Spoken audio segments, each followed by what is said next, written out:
अब हम बात करते हैं चैप्टर नंबर 15 की, लीनियर प्रोग्रामिंग। ठीक है,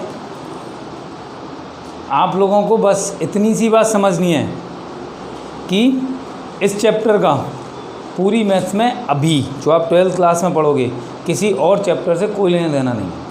अकेला चैप्टर है, यहीं शुरू होगा यहीं ख़त्म हो जाएगा। उसके बाद यदि हम आगे बात करेंगे, कभी बीएससी हमने की, गलती से बीएससी यदि हमने की, तो पूरी की पूरी एक किताब हम इस चैप्टर के लिए पढ़ेंगे, ऑप्टिमाइजेशन थ्योरी। ठीक है, अब हम बात करते हैं लीनियर प्रोग्रामिंग हमारे पास होती क्या है। देखिए, लीनियर प्रोग्रामिंग प्रॉब्लम्स यदि हम कहें इस वाली चीज़ को, तो आपको नाम से पता चल रहा है 3 बातें आ रही हैं, लीनियर प्रोग्रामिंग और प्रॉब्लम्स। हमारे पास 3 चीज़ें आ रही हैं, एक तो लीनियर वर्ड आ रहा है, एक प्रोग्रामिंग वर्ड आ रहा है और एक प्रॉब्लम्स वर्ड आ रहा है। यही चीज़ की बात है। तो देखिए, सबसे पहले हम बात करें प्रॉब्लम्स की। बिना प्रॉब्लम दुनिया में कुछ भी नहीं है। ठीक है, आज यदि मैथ भी पढ़ रहे हो तो सबको सॉल्व करने के लिए पढ़ो। जब समस्याएं अटक गई हैं तभी तो आप सॉल्व कर रहे हो ना। तो प्रॉब्लम्स तो हमारे पास वही होनी है जो होती आई हैं अब तक, बस अब इसमें कुछ स्पेसिफिक टाइप की प्रॉब्लम्स होंगी जिनका नाम हमें दिया गया होगा। ठीक है, अब बात आती है प्रोग्रामिंग। प्रोग्रामिंग से मतलब क्या होता है, आप लोग नॉर्मल लाइफ में प्रोग्रामिंग वर्ड या तो फंक्शन हो रहे हैं कि हाँ साहब कोई प्रोग्राम हो रहा है हमारे घर में, तब सुनते हो। और थोड़ा सा यदि हम स्टैंडर्ड लैंग्वेज में बात करें तो आप कंप्यूटर में बहुत सुनते हो प्रोग्रामिंग हो रही है। कोई भी गेम बन रहा है हमारा तो उसका मतलब कोई प्रोग्रामिंग की गई है। ठीक है, कोई सॉफ्टवेयर बन रहा है इसका मतलब हमने कोई प्रोग्रामिंग की गई है। कोई वेबसाइट डिज़ाइन की गई है तो इसका मतलब हमने कोई प्रोग्रामिंग की गई है। यही चीज़ तो होती थी हमारे पास में। तो चलिए, प्रोग्रामिंग का मतलब क्या होता है। एक्चुअली में प्रोग्रामिंग कोई अलग से कोई चीज़ नहीं है हमारे पास में। आप लोग प्रोग्राम या फंक्शन किस चीज़ को बोलते हो, जब कुछ लोग इकट्ठा होते हैं। भाई गैदरिंग को ही हम प्रोग्राम करना बोलते हैं। जब हम कोई फंक्शन करते हैं, कोई प्रोग्राम हमारे घर में होता है तो इसका मतलब है कुछ गेस्ट हमारे पास इकट्ठे होते हैं। ठीक है, तो वही हमारे पास यहाँ पर होता है। जब एक से ज़्यादा बातें आ जाएं तो वो प्रोग्रामिंग बन जाती है। मतलब कॉम्बिनेशन किया जाता है कुछ चीज़ों का। ठीक है, अब वो चीज़ें कुछ भी हो सकती हैं हमारे पास में। यहाँ पर कॉम्बिनेशन किसका करेंगे हम, प्रॉब्लम्स का करेंगे। ठीक है, जब एक से ज़्यादा प्रॉब्लम होंगी तो वो क्या कहलाएंगी हमारे पास में, प्रोग्रामिंग कहलाएंगी। ठीक है, अब बात आती है लीनियर की। लीनियर वर्ड आप लोग बहुत शुरुआती दौर से मैथ्स में पढ़ कर आ रहे हो। लीनियर का मतलब क्या होता है, जिसमें वेरिएबल की मैक्सिमम पावर 1 होती है। तो यहाँ जितनी भी हमारे पास प्रॉब्लम्स होंगी उन सभी में जो वेरिएबल्स आ रहे होंगे उनकी मैक्सिमम प्रॉब्लम कितनी होंगी, 1। कुल मिलाकर यदि मैं इस चैप्टर का सेंस समझ के जाऊँ तो इस चैप्टर में हमें ऐसी प्रॉब्लम सॉल्व करनी है जो लीनियर हैं और जिनमें प्रॉब्लम्स एक साथ एक से ज़्यादा इकट्ठी की गई हैं। यही होना चाहिए था हमारे पास चैप्टर का मतलब। अब बात आती है इसमें प्रॉब्लम्स आएंगी कैसी या इकट्ठा होगी कैसे। देखिए, हम इसे नॉर्मल लाइफ में लेकर आते हैं। मान के चलते हैं आप कोई बिज़नेस स्टार्ट करते हो, आपने कोई भी बिज़नेस स्टार्ट किया, तो बिज़नेस स्टार्ट आदमी क्यों करेगा, एक ही काम है भैया, पैसा कमाई जा, कैसा कमाई जा सकता है। बिज़नेस स्टार्ट इसीलिए तो कर रहा है आदमी, और क्यों करेगा, पैसा कमाया जाए, कितना पैसा हम कमा सकते हैं। अब पैसा कमाने के लिए 2 तरीके होते हैं। मान के चलो आपने मोबाइल का बिज़नेस लिया है, आपने मोबाइल कंपनी खोली है। ठीक है, तो आपका बिज़नेस बढ़ाने के लिए या प्रॉफिट कमाने के लिए 2 तरीके होते हैं। यदि कोई एक फ़ोन दूसरी कंपनी का 10,000 रुपये में आ रहा है, जो फीचर्स हम दे रहे हैं उस फ़ोन के, ठीक है, तो एक तो ये तरीका होता है कि हम 10,000 रुपये में ही अपने फ़ोन को बेचें। मार्केट में अपने फ़ोन को कितने में बेचें, 10,000 रुपये में। और जब हम 10,000 रुपये में बेचें तो हम दूसरी कंपनी के तुलना में अपनी कंपनी के फ़ोन की कीमत, जो लागत है, कॉस्ट है, उसे कम कर दें। यदि मानकर चलो दूसरी कंपनी को वो फ़ोन 9,500 रुपये में पड़ रहा था और वो 10,000 रुपये में बेचता है, तो 500 रुपये का उसे प्रॉफिट होता है। हम कैसे भी करके उसे 9,400 रुपये में यदि अपने घर में ले आते हैं, हमारी कॉस्ट प्राइस 9,400 हो जाती है, तो 10,000 रुपये में बेचने पर हमें दूसरी कंपनियों से ज़्यादा प्रॉफिट हो जाएगा। तो प्रॉफिट ज़्यादा करने का एक तरीका तो क्या था, अपनी कॉस्ट प्राइस को कम करना। दूसरा तरीका क्या है, अपनी सेलिंग प्राइस बढ़ा दो। आपके फीचर्स, आपकी कंपनी, आपकी ब्रांड वैल्यू इस लेवल पर पहुंच जाए कि आप दूसरी कंपनियों के तुलना में अपने फ़ोन को महंगा बेच सकते हो। ठीक है, यदि एक कंपनी उसी फ़ोन के फीचर्स को 10,000 रुपये में बेचती है और आप 10,200 में बेच पा रहे हो, तो 200 रुपये का प्रॉफिट आपको ज़्यादा हो रहा है। नेचुरल सी बात हो गई हमारे पास में।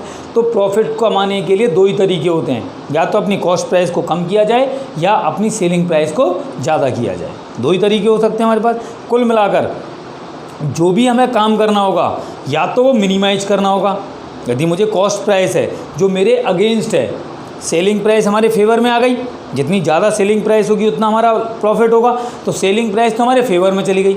जो हमारे फेवर में चीज़ होती है उसे तो हम मैक्सिमम करने की कोशिश करते हैं, और जो चीज़ हमारे फेवर में नहीं होती है, अगेंस्ट होती है, उसे हम मिनिमाइज करने की कोशिश करते हैं। यही तो तरीका होना चाहिए हमारे पास में। तो ऐसी कंडीशन में यदि हम बात करें तो आपके पास में सबसे पहली चीज़, कोई भी बिज़नेस स्टार्ट करने के लिए एक ऑब्जेक्टिव होना चाहिए, कोई ना कोई उद्देश्य होना चाहिए, कोई पर्पज़ होना चाहिए। वो पर्पज़ आपने मान लिया कि प्रॉफिट मैक्सिमम करना है या अपनी कॉस्ट प्राइस को मिनिमम करना है। कुछ बिज़नेस हम इसलिए भी खोलते हैं कि नंबर 2 का पैसा नंबर 1 में किया जाए, ठीक है। टैक्स चोरी होते हैं, ये होते हैं, वो होते हैं, इस चीज़ के लिए भी किया जाता है। कुछ धर्मार्थ भी किए जाते हैं, बिज़नेस स्टार्ट किए जाते हैं धर्म के लिए कि हाँ ठीक है, हम गरीबों की सेवा के लिए हम इस बिज़नेस को स्टार्ट करें। बहुत सारी चीज़ें होती हैं, लेकिन कुछ भी हो, यदि कोई चीज़ हमारे फेवर में होगी तो हम उसे ज़्यादा से ज़्यादा करने की कोशिश करेंगे, और यदि कोई चीज़ हमारे फेवर में नहीं है तो उसे हम कम से कम कोशिश करेंगे। तो इसका मतलब जो ऑब्जेक्टिव फंक्शन होगा हमारे पास में, वो या तो मैक्सिमाइज किया जाएगा या मिनिमाइज किया जाएगा, यही होगा हमारे पास में।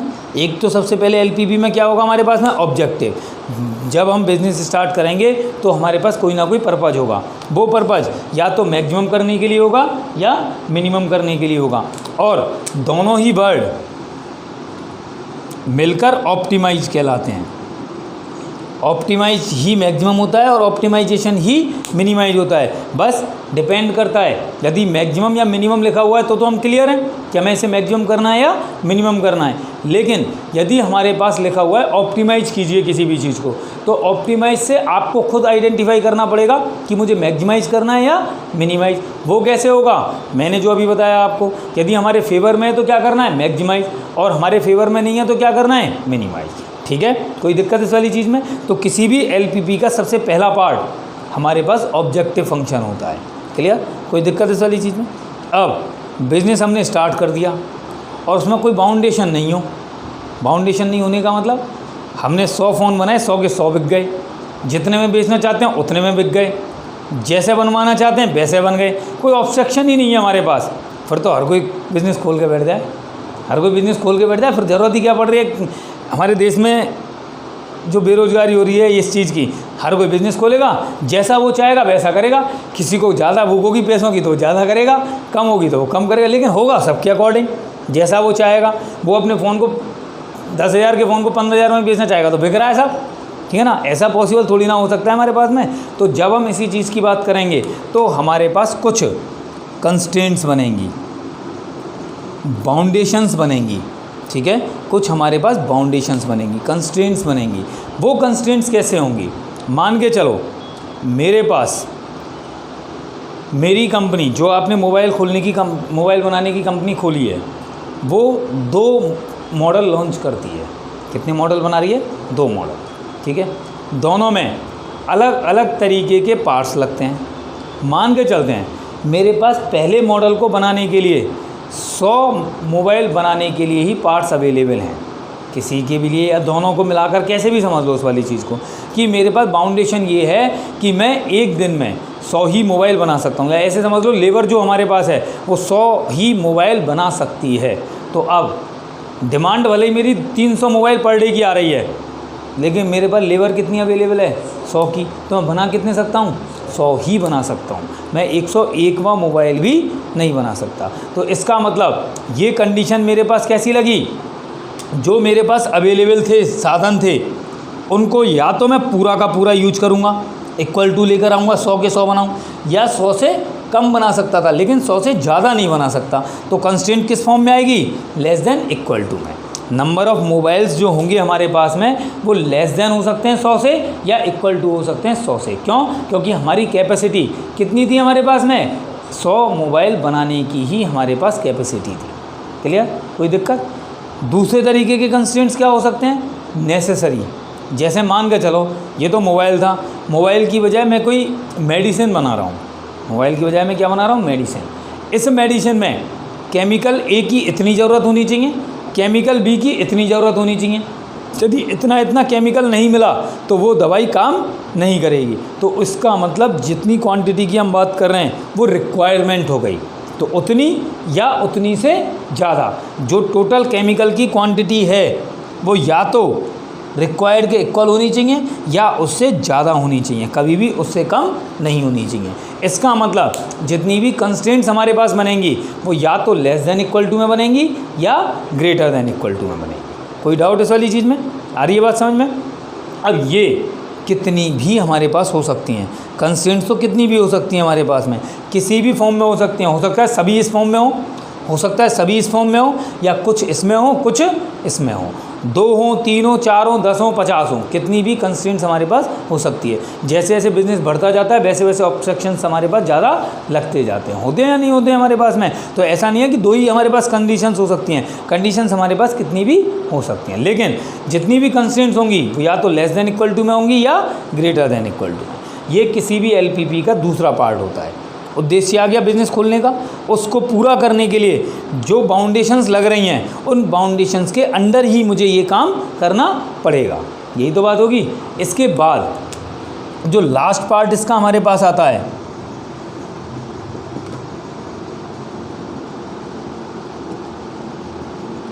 वो हमारे पास आता है नॉन नेगेटिव कंस्ट्रेंट्स।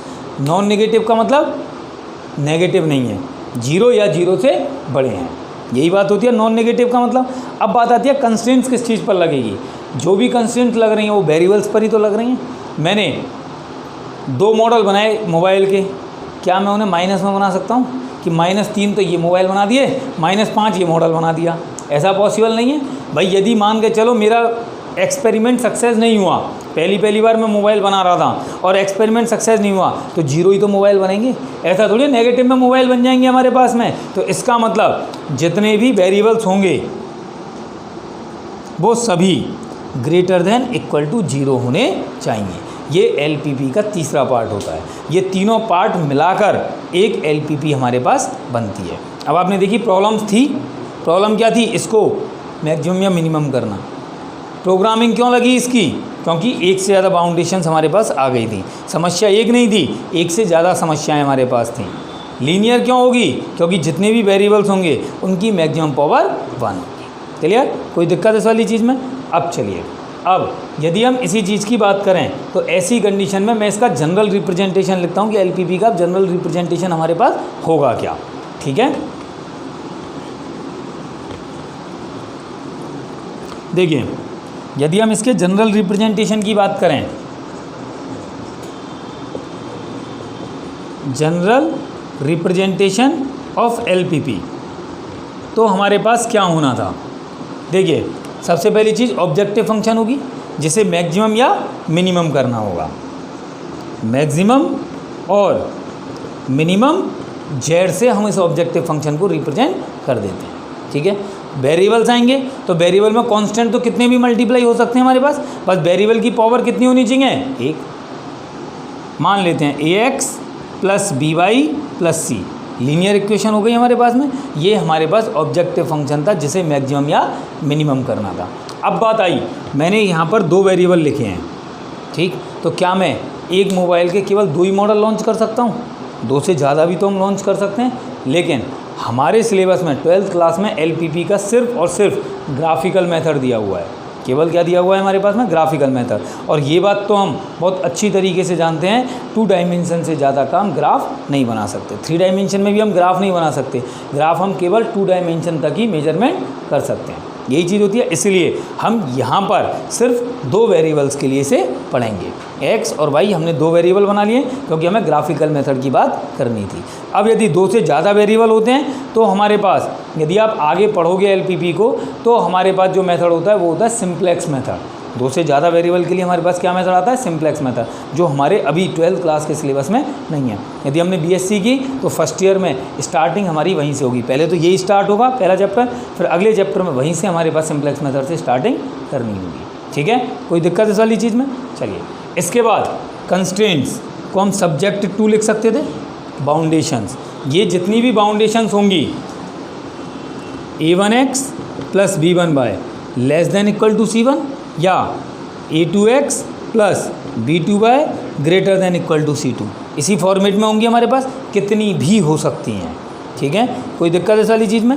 इसके बाद लास्ट पार्ट क्या था इसका हमारे पास में? Non negative constraint. तो इसमें कितने वेरिएबल हैं? 2, x और y।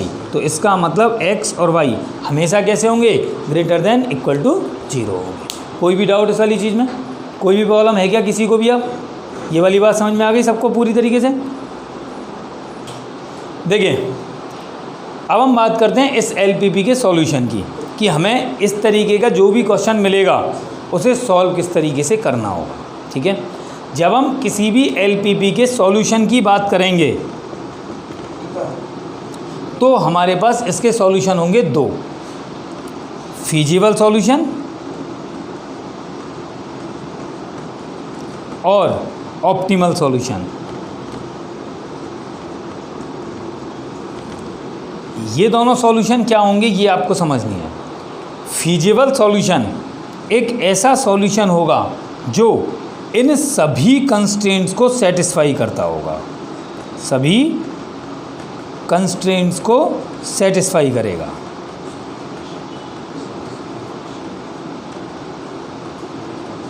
ठीक है, तो वो हमारे पास क्या होगा? Feasible solution. मतलब इससे जो भी सॉल्यूशन निकल कर आएगा उससे ये भी सेटिस्फाई होगी, ये भी सेटिस्फाई होगी, ये भी सेटिस्फाई होगी। जितनी भी कंस्ट्रेंट्स हमें दे रखी होंगी वो सभी के सभी हमारे पास सेटिस्फाई होंगी। जैसे जब हम सिस्टम ऑफ इक्वेशन को सॉल्व करते थे, आप लोग ax plus B Y plus C equal to 0 जैसी इक्वेशन को सॉल्व करते थे, तो जो x और y की वैल्यू निकल कर आती थी वो सभी इक्वेशन को सेटिस्फाई करती थी या नहीं करती थी? ऐसा तो नहीं था केवल एक को करती थी, सभी को करती थी। तो वैसे ही ये सॉल्यूशन इस पूरे सिस्टम के कंस्ट्रेंट्स को सेटिस्फाई करेगा, तो वो क्या कहलाएगा हमारे पास में? Feasible solution. अब इन फीजिबल सॉल्यूशन में से, ये हमारे पास एक से ज़्यादा होंगे, इनमें से एक सॉल्यूशन जो ऑब्जेक्टिव फंक्शन को सेटिस्फाई करेगा,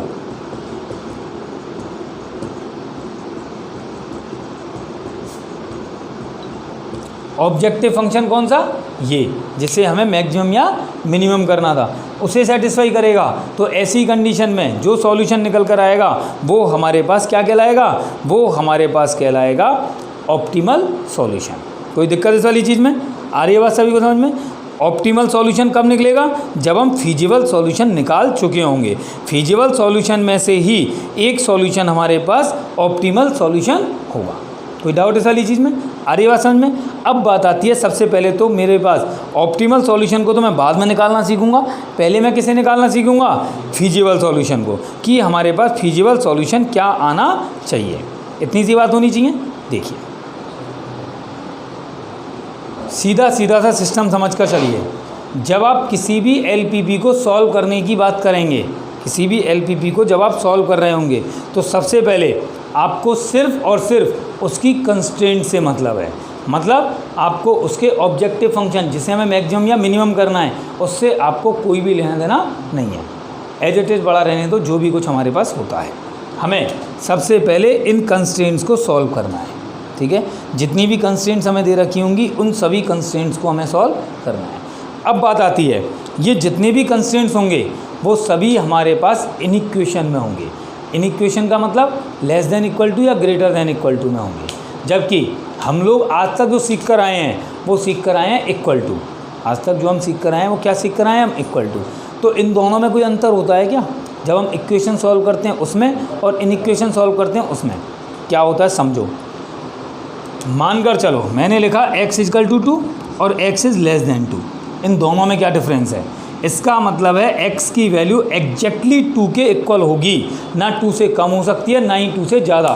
सिर्फ और सिर्फ x की a की वैल्यू होगी जो कि कितनी होगी? 2 होगी। क्लियर? कोई दिक्कत इस वाली चीज़ में?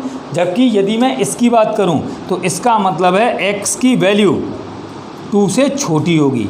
2 से छोटी जितनी भी रियल नंबर्स होंगी वो सब इसके सॉल्यूशन को रिप्रेजेंट करेंगी।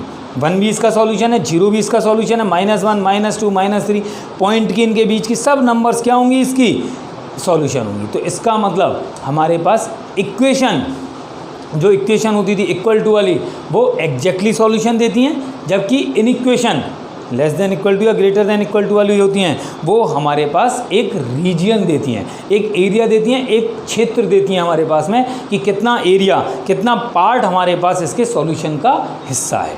ठीक है, कोई दिक्कत इस वाली चीज़ में आ रही है बात समझ में?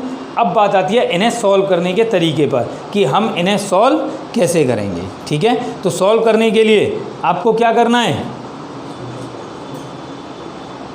देखिए अब हम फिजिबल सॉल्यूशन निकालने की बात करें तो फिजिबल सॉल्यूशन निकालने के लिए आप लोगों को करना क्या है, मान के चलो ये एक कंस्ट्रेंट है, पहली कंस्ट्रेंट हमारे पास ये थी। सबसे पहला काम आपको फिजिबल सॉल्यूशन निकालने के लिए इन कंस्ट्रेंट्स का कॉमन रीजन निकालना है। अब कंस्ट्रेंट्स का कॉमन रीजन कैसे निकलता है, हम लोग जो ग्राफ बनाना जानते हैं वो इक्वेशन का ग्राफ बनाना नहीं जानते, हम जो ग्राफ बनाना जानते हैं वो इक्वेशन का जानते हैं। तो सबसे पहले आप क्या करोगे, सबसे पहले आप इसके करस्पॉन्डेंस इक्वेशन लिखोगे, इस इक्वेशन को किस में चेंज करोगे, इक्वेशन में। और जब इक्वेशन में चेंज करोगे तो a1x + b1y = c1, यही आ जाना था। इक्वल टू का साइन लग जाएगा, इनइक्वालिटी का साइन हटकर, बस इतनी सी बात थी। ठीक है, अब बात आती है कि इसके आगे आप क्या करेंगे। तो इसके आगे की कंडीशन में आपको इतनी सी बात समझनी है, आप लोग लाइन का ग्राफ बनाना सीख कर आए हो, 10th क्लास से सीख रहे हो आप लोग, वही काम यहाँ करना है। बेसिकली 2 पॉइंट कैसे निकल जाते हैं, एक बार x = 0 किया तो y की वैल्यू निकल कर आ जाती है, y = 0 किया तो x की वैल्यू, तो 2 पॉइंट निकल कर आ जाते हैं। इन दोनों पॉइंट्स को मिलाते हुए हम एक लाइन खींच देते हैं, इन दोनों पॉइंट्स को मिलाते हुए हम एक लाइन खींच देते हैं। ये तो किसका आया, इक्वेशन का, इक्वल टू का। हमें क्या चाहिए था, इन इक्वेशन। अब ये जो लाइन है वो सॉल्यूशन इसकी थी, इसके लिए या तो इसके नीचे का रीजन आएगा या इसके ऊपर का रीजन आएगा। यदि ये लाइन ओरिजिन से पास आउट नहीं होती है तो हमारे पास सबसे अच्छा तरीका होता है कि हम ओरिजिन से उस इक्वेशन को सेटिस्फाई कराते हैं। मैंने ओरिजिन से इसे सेटिस्फाई कराया, 2 कंडीशन होंगी, या तो सेटिस्फाई होगा या सेटिस्फाई नहीं होगा। यदि सेटिस्फाई होता है तो जो सॉल्यूशन रीजन होगा वो ओरिजिन की डायरेक्शन में होगा, और यदि सेटिस्फाई नहीं होता है तो अपोजिट टू ओरिजिन होगा, ओरिजिन के अपोजिट डायरेक्शन में। मान के चलो इसमें सेटिस्फाई हो जाती है तो कहाँ चला जाएगा, ओरिजिन की डायरेक्शन में। ओरिजिन कहाँ था, इससे ऊपर, ओरिजिन ये था। कोई दिक्कत इस वाली चीज़ में? ऐसे ही जितनी भी कंस्ट्रेंट्स हमें दे रखी हैं, जितनी भी, उन सभी को हम एक एक करके सॉल्व करेंगे और सभी का क्या निकालेंगे, सॉल्यूशन रीजन। जो सॉल्यूशन रीजन आएगा सभी का, उनमें कुछ ना कुछ कॉमन आएगा। जैसे मानकर चलो एक लाइन ये आ जाती और इसके लिए ये आ रहा होता। अब x पॉजिटिव और y पॉजिटिव हमेशा रहेंगे, x पॉजिटिव इधर आएगा और y पॉजिटिव हमेशा ऊपर आएगा। इन सब का कॉमन एरिया देखते तो इससे इधर जाओगे, इससे ऊपर जाना था, उसमें इससे भी ऊपर हमें जाना था, ये वाला एरिया आ गया अभी तक, उसमें भी इससे नीचे जाना था, तो कॉमन एरिया कौन सा आएगा, ये हमारे पास फिजिबल सॉल्यूशन रीजन कहलाएगा। कोई दिक्कत, एग्जाम्पल से समझ में आएगी ये वाली चीज़ आपको। ठीक है, जब हम एग्जाम्पल करेंगे तो आप लोगों को क्लियर होगा कि रीजन निकालेंगे कैसे। कुल मिलाकर एक चीज़ समझनी, जो सब में कॉमन हमारे पास आएगा, इससे इधर जाना था तो हम इससे इधर जाएंगे, इससे ऊपर जाना था तो हम इससे ऊपर जाएंगे, इस वाली लाइन से भी ऊपर जाना था तो हम इससे भी ऊपर जाएंगे, इससे नीचे जाना था तो हम इससे नीचे जाएंगे। और जब हम ग्राफ बना रहे होंगे तो बहुत ध्यान हमें ऐसी चीज़ का रखना होगा, क्योंकि 3-4 कंस्ट्रेंट एक साथ हुई नहीं और हम एरिया में कंफ्यूज हुए नहीं। ठीक है ना, तो एक एक जैसे जैसे हमारे पास बनती जाएगी वैसे वैसे हम उसके एरिया को शेडेड करते हुए चले जाएंगे, जिससे कि हमें कॉमन एरिया निकालने में कन्फ्यूजन ना हो। कोई दिक्कत, ये वाला जो कॉमन आएगा वो इसका कहलाएगा फिजिबल सॉल्यूशन रीजन। ठीक है, जो भी कॉमन आएगा फिजिबल सॉल्यूशन रीजन। अब इस फिजिबल सॉल्यूशन रीजन के कुछ कॉर्नर पॉइंट्स आएंगे हमारे पास में, जैसे इसमें 4 आ रहे हैं कॉर्नर पॉइंट्स आएंगे हमारे पास। इन सभी कॉर्नर पॉइंट्स पर हम ऑब्जेक्टिव फंक्शन चेक करेंगे। ऑब्जेक्टिव फंक्शन जिसे हमें मैक्सिमम या मिनिमम करना था, इन पॉइंट्स को हम उसमें रख कर देखेंगे। अब यदि मैक्सिमम की प्रॉब्लम है तो चारों में जो मैक्सिमम वैल्यू आ रही होगी वो उसका ऑप्टिमम सॉल्यूशन होगा, और यदि मिनिमम की प्रॉब्लम है तो चारों में जो मिनिमम आ रहा होगा वो उसकी ऑप्टिमम सॉल्यूशन हो जाएगी। कोई दिक्कत इस वाली चीज़ में? अभी जब एग्जाम्पल देखेंगे तो जाकर क्लियर होगा हमारे पास में कि हमें किस तरीके से इन क्वेश्चनों को करना है। ठीक है, कोई डाउट इस वाली चीज़ में?